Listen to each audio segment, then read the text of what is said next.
we're going to start. We'll have Rago talk about the UI source unit.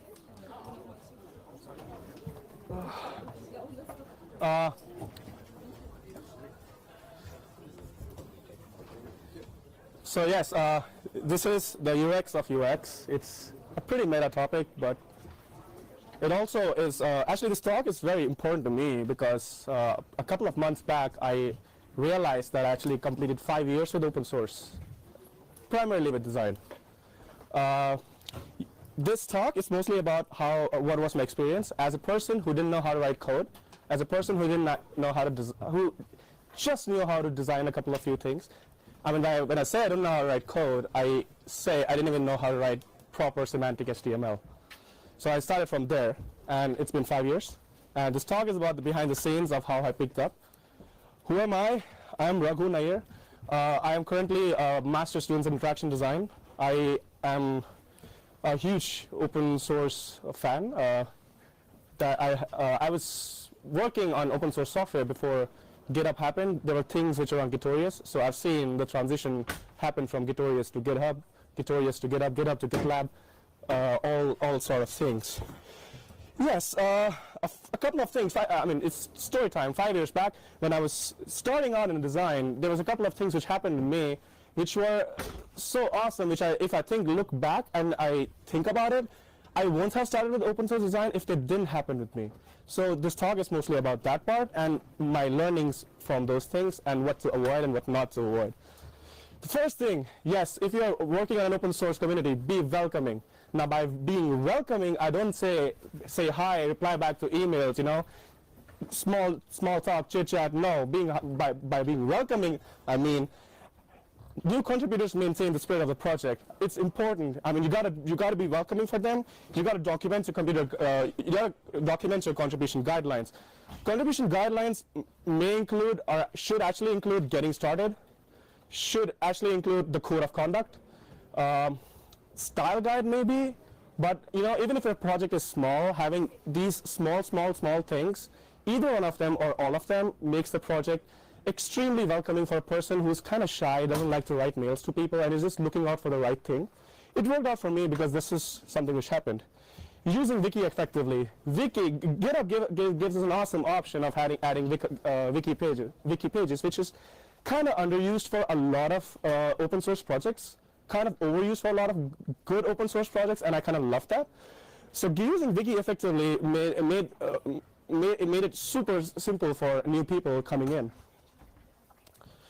Using tags. Now tags, GitHub issue tracker has a feature called tagging. Yes, everyone probably here knows that. Now by tags, I see a lot of repositories use tags like UX, design, starter jobs. For me, my personal favorite was back in the day when I came across this. This primarily changed my outlook towards open source design and was the biggest factor how I got hooked into open source design. Junior jobs plus design. Junior jobs can be of developers. Junior jobs can be for designers. Junior jobs can be for content people. Junior jobs can be for everyone. So you got to subcategorize your junior jobs, not just use junior jobs. Subcategorize into even smaller categories so that the right person reaches the right place. This is the easiest way to get people on board when you're doing open source design. Onboarding. Onboarding was important. Now by onboarding, I mean software onboarding. So 5 years back, or like maybe 3 years back, or maybe even yesterday, when I'm looking at a new cool open source project, and I really want to feel like I want to contribute to this. I mean, this is awesome, and I would like to contribute to it. Something like this happens with me. I got to run some commands. I'm not a badass programmer, so I'm just talking like a designer right now. You got to start the node servers. Yeah, you got to compile your CSS, JavaScript. And yeah, by the time it happens, I'm like, oh no, man, some error comes up, and I just give up on it. This is the easiest way to get a person who's not a developer offboard from your project even before he has started. This happened with me with a lot of projects. This didn't happen with me a lot of projects as well, so which was a big thumbs up. So reducing installation steps. The biggest example, the first thing which came to my mind when I was talking about reduction in installation steps, and which everyone should need to learn from, is actually the WordPress 5.0 install. Yeah, I don't need to touch the code base. I mean, it's simple. Even the language, the content, everything is simple. It's translated. It's like, you can do this in any language, I mean, you can think of. I know it's a big community, but it's a simple install. It's like, it's worth the effort. I think this is something which has not changed in WordPress since like, ever. I don't know, like.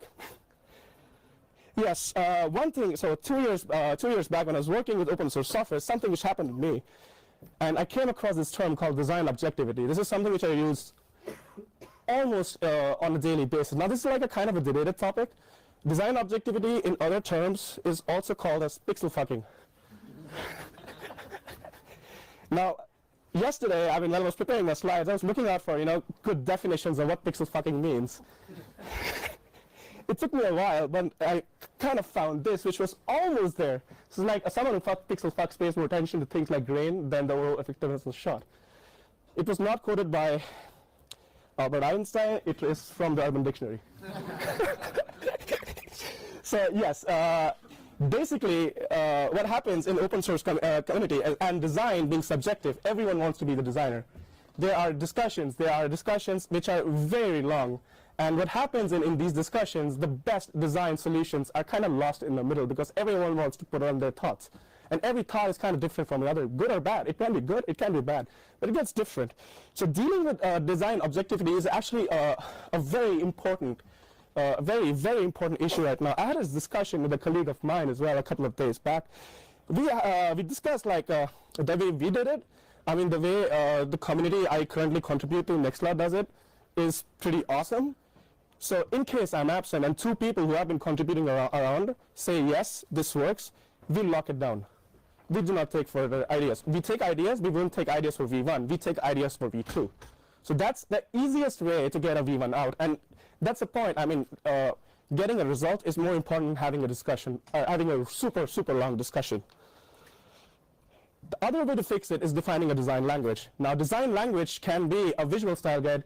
Notice I'm blurred out CSS here because CSS guidelines are like classes and all. No, I'm talking about design here. Or it can be a wiki of design thoughts. It doesn't have to be, your button should have this much border radius. No, if I have a certain sense of UX and what I'm looking out for, what my language sense is in the project, if you're enough to say that, it's kind of, you're almost there. You're getting there with defining a design language. It's okay, it's fine. This is something which can also help out in reducing pixel fuckingness or design objectivity in your projects. The other thing which comes to me is like feature requests.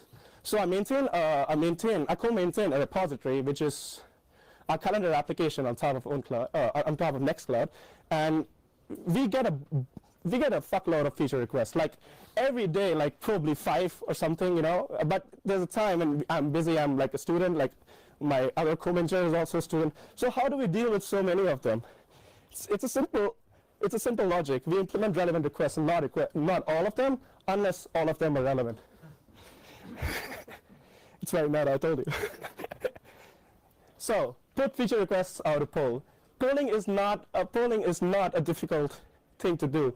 I mean, you don't need a forum for it. Now, GitHub allows you to put a thumbs up or a thumbs down in the feature itself, in the issue itself. So if you have like people who actually request a feature, you can, and it's like a really talked about, it actually becomes your V1. It's not my personal taste driving my design or my personal taste driving my features. It's the community which is driving my features. It's like if the community really wants it, there'll be a lot of people actually going for it.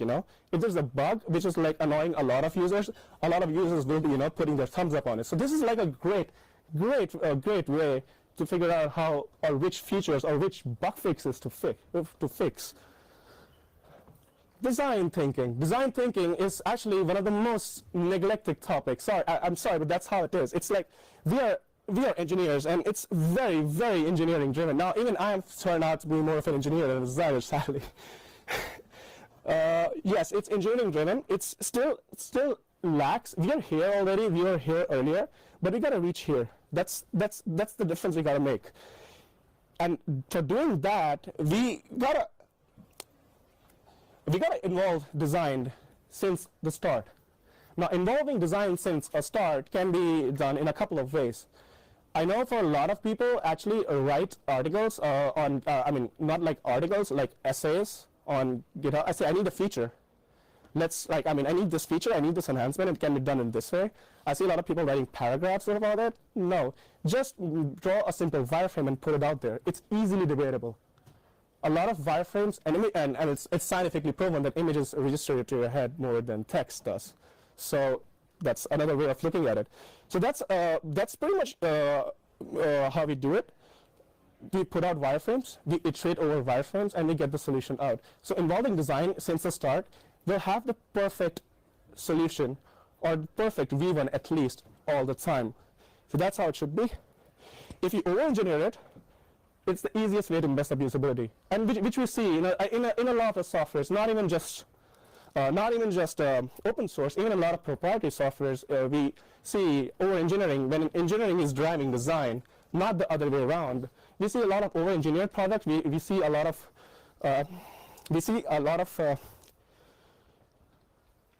of features being implemented at the wrong place at the wrong time, which could have halted, and more important features should have got in, or design which could have been better, which could have been more usable if design was there since the start. If the design had not come in when it was the visual stage or like halfway through the process. No, design has to be in the start, and I can like cry about it all the time. Get the design in since the start. So this is basically what I realized. So as a small recap of what we talked about, yes, being welcoming doesn't mean writing emails. Being welcoming means contributor guidelines, style guides, keep everything there. There's a need of a lot of focus on onboarding because a lot of people leave because they could not get the software installed. Yeah, don't fuck with pixels too much, man. It's annoying to review so many features then. Pull off feature requests. Then you realize what's important, what's not important, and what can be done first, what can be done later on, what's not a priority. And involving design since the start, which is probably the most important thing. And I think this is one of the majority of the things we like to focus in open source design as well, because we are a bunch of cool designers. So yes, I am Raghu, and I have time for Q&A.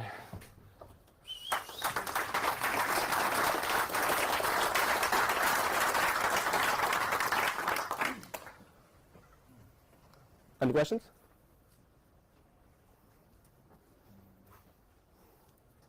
I have a comment. Yeah. Thank you for your talk, great talk. And I really could relate to what you mentioned, developing language to discuss the design. I think it's super important. Today we will have a panel discussing how to give design feedback.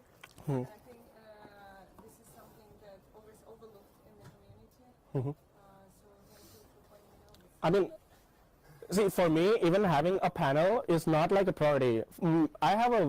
And luckily in all the communities I've been to, it has a very flexible panel. Like, say, for the month of October, I have 3 people who are like contributing a lot to the project. They're automatically a part of my panel. So in case I'm... I didn't mean that panel, I meant for today event. Oh, okay, sure. So yeah, I mean, so it's like panelization is like super flexible, you know. Like, But do you have maybe I missed it? Do you have an example how you